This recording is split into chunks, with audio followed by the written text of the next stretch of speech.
Well, I'm honored to join the gentleman from New York, the gentleman from California, and the gentleman from Maryland.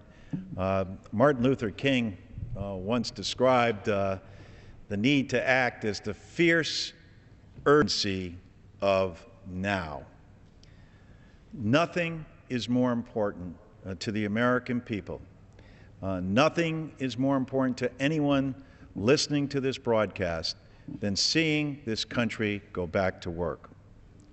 Representative Garamendi talked very eloquently about Make It in America. People want to see jobs created in this country and want to see Americans back to work, because we all know that when we put America back to work by making things here in America, that it provides the opportunity for every American to succeed.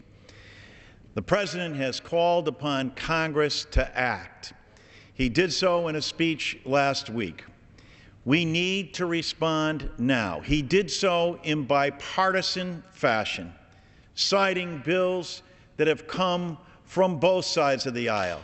Congress as an institution should be about the vitality of ideas that you heard expressed here this evening, but then turned into a plan of action that sees us lowering our unemployment rate.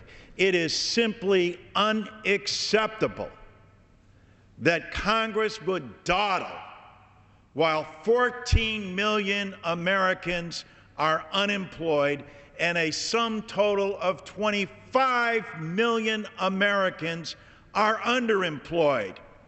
The time schedule that Congress has here should be expanded so that we're working every day to see that Americans are put back to work.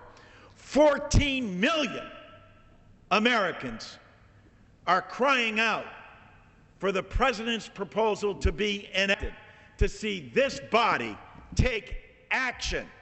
They are tired of the endless bickering between both sides and want to see action taking place in this body.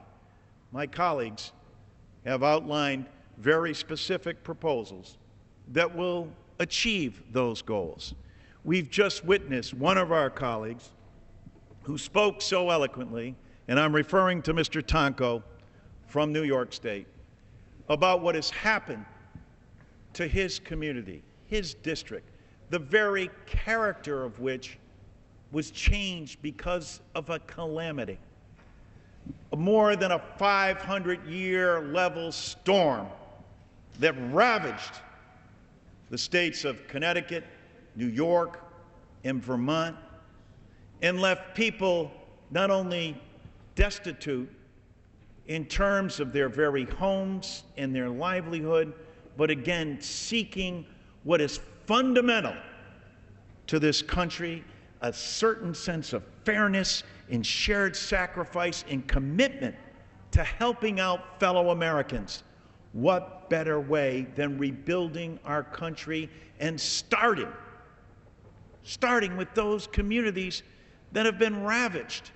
The youth that could be employed immediately in our urban and rural areas. The rebuilding, as Mr. Garamendi has said, of roads and bridges and sewage systems and fire departments and public schools with broadband to light up the desktops of our children and the blackboards or whiteboards, if you will, of our teachers, so that we can once again assume our rightful position as the preeminent economic leader in this global economy. We have Professor and Dr. Joseph Stiglitz speak before the caucus today. And he said it very clearly, that job creation equals deficit reduction. We are not talking across the aisle here. We need to come together as Americans. We witnessed this past weekend what can happen when America decides to be unified in common cause, as we did and as we responded after the events of September the 11th.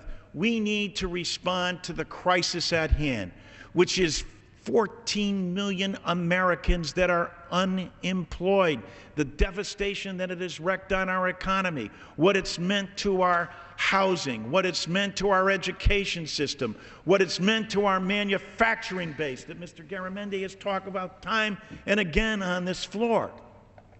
That's what we have to do, is reinvest in Americans. And in doing so, as Dr. Stiglitz, the preeminent economist in this country, has indicated, we can both reduce our deficit by more than 25% and put America back to work. What we need is action from this Congress, from this House of Representatives. Bring the President's bill to the floor. If you won't bring the President's bill to the floor, then engage the Select Committee that has a very specific time frame with deadlines and dates, and no cloture votes in the Senate, no poison pill amendments in the House, an up or down vote on jobs. That's what the American people are demanding. That's what you gentlemen have so eloquently put forward.